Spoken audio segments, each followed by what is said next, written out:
A man complains of a bad night's sleep and the feeling of being jolted awake shortly after drifting off. He uses an odd term to describe this. I was displaced, he says.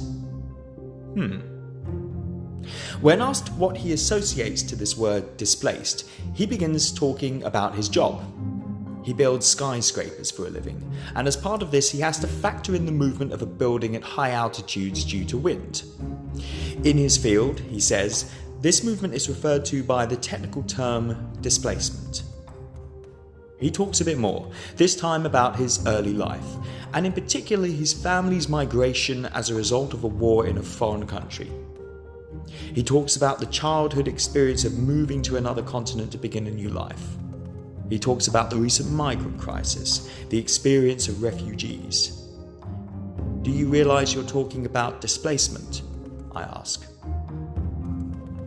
In 1957, Lacan gave an interview to the French magazine L'Express. When we speak of repression, Lacan said, we imagine a pressure, like a vague, mysterious mass exerting all its weight against the door that we refuse to open.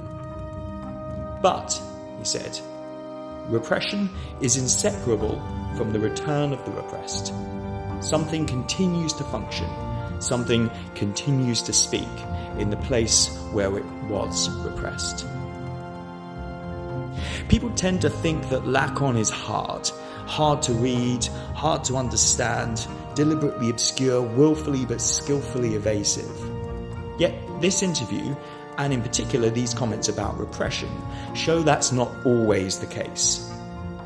So let's look a little more at what Lacan had to say. What is repression? There's really three questions here, because in psychoanalysis, the problem of repression is really three problems. 1. If something is repressed, where is it repressed to?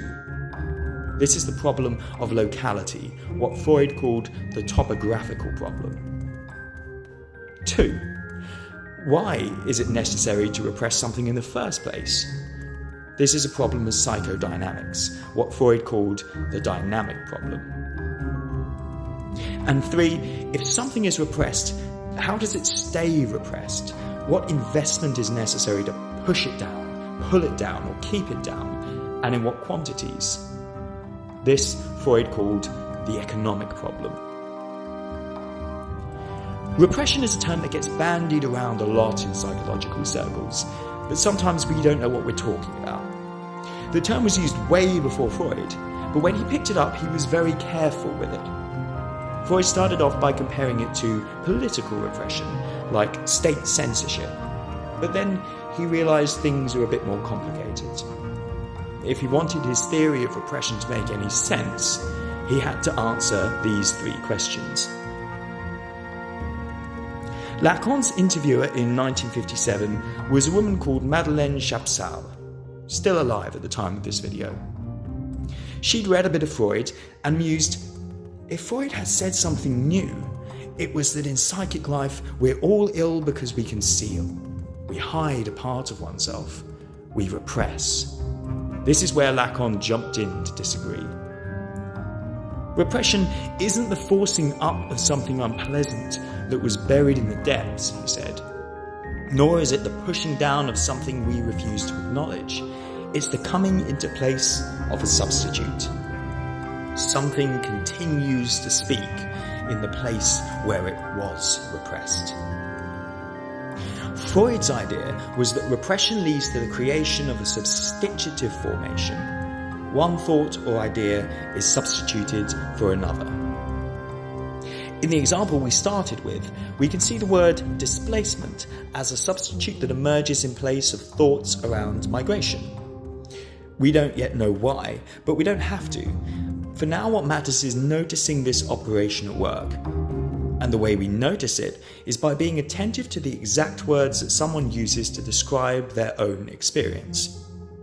It might seem odd to us to describe being jolted awake as being displaced, when there are many other, we might think better, ways to describe it.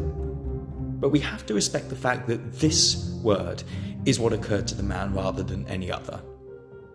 What's interesting to the psychoanalytic here is the fact that a word like displacement has more than one meaning for the man in our example. Now, this doesn't mean that repression is some dark, mysterious, or malevolent force. It's a very innocuous operation that hides in plain sight. Freud said that substitutes are not the product of repression itself. They're the product of the return of the repressed. In other words, it's not that we repress too much, but that what is inevitably repressed will inevitably come back. And when it does, it will take the form of a substitute that is particularly well suited for that purpose, precisely because it appears so innocuous. Repression is such a subtle operation because it works on speech, language, words like displacement, rather than on instincts, drives, impulses, or emotions. In the interview, Lacan makes this point very nicely. When the subject represses, this does not mean that he refuses to gain consciousness of something like an instinct, like, for example, a sexual instinct, he says. Instead, he represses the speech where it has the role of a signifier.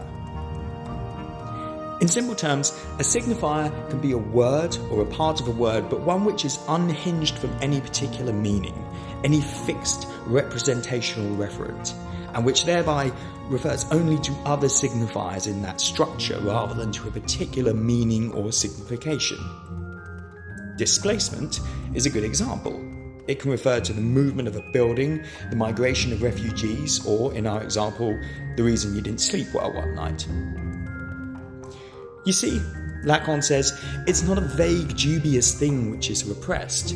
It's not a sort of need or tendency that could have been articulated and then can't be articulated because it's repressed. It's a discourse that's already articulated, already formulated in a language. It's all there. What we're left with as a result of repression is a telltale sign that a substitution has taken place. For example, in the use of an odd phrase like, "I was displaced," to describe being jolted awake. Lacan thinks that this is what, as psychoanalysts, we should listen for. Substitutes might also take the form of symptoms. They may be quieter or louder.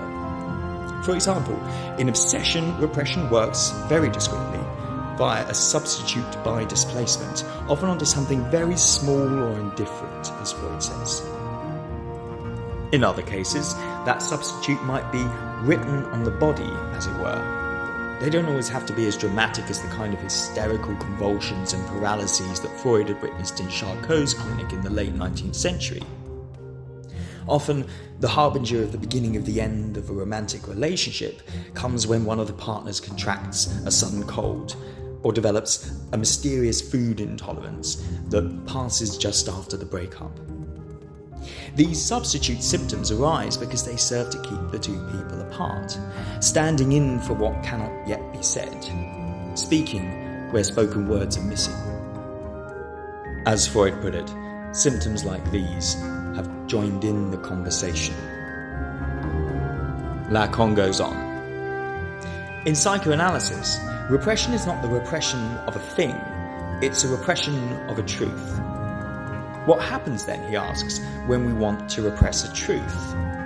The whole history of tyranny is there to give us the answer. It's expressed elsewhere, in another register, in a ciphered, clandestine language. The repressed truth will persist, just transposed to another language. In psychoanalysis, the surface is not the superficial. What's repressed is, in a sense, right there on the surface. We just have to be able to see how the substitute is formed. In our example, the man was well aware of what displacement meant in his job, and well aware of what it meant in relation to being the son of a refugee family. He just didn't connect the two. He didn't realise that in talking about displacement, he was talking about displacement. We see repression at work when we don't make these connections. Often the emotion gets split off from the idea. The thought gets separated from the feeling. We might be angry towards our boss, but really we're angry at a partner or parent. so the boss here is just the substitute. Feelings will always make themselves felt. It's the link between ideas, rather than the anger itself, that gets repressed. There's really no such thing as a repressed emotion, as Freud says. The repressed finds expression elsewhere, though. Just like under repressive regimes, this might be through codes and conventions, a private meaning or inflection that's intended to be understood a certain way. If I write a message in black ink, it's false. In blue ink, it's true. The content is not repressed, but how will a censor know what to redact if they lack a key? It's not the message itself that's hidden or encrypted, but the key to understanding it.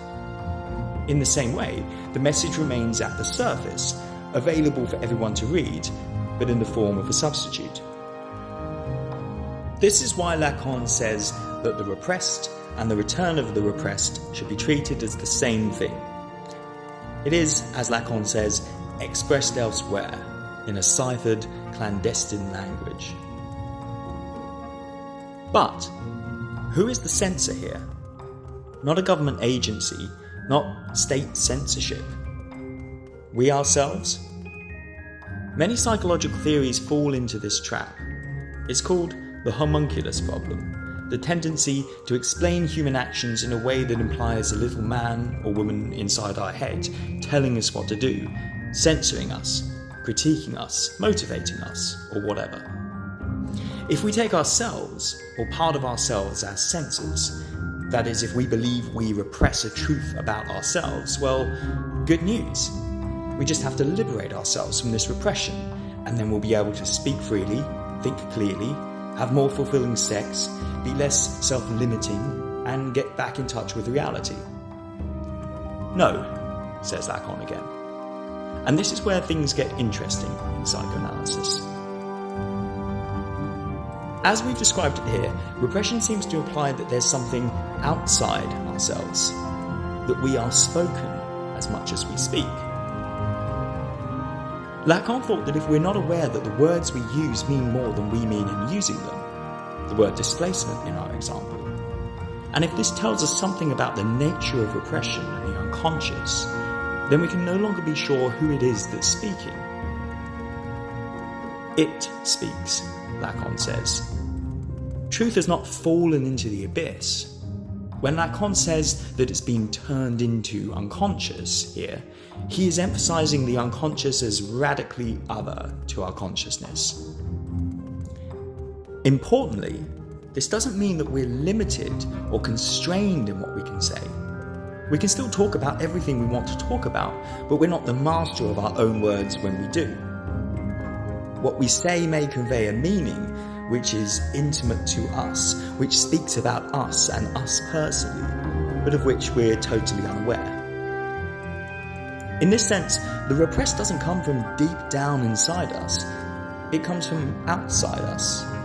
It's a kind of external intimacy, or extimacy, as Lacan would later call it. This decentering of ourselves is why Lacan thinks it's better to ask, from where does it speak, rather than who is speaking? He gets this from Freud. Lacan's lifelong claim is that he's just bringing out of Freud's text the implication that was inherent to it. Since Freud, the centre of man is not where we thought it was. One has to go on from there. Do you know Freud's formula, there where it was, I must be? Lacan asks his interviewer. Freud isn't talking about the id and the ego, Lacan suggests, because if he were, he would have said the id and the ego.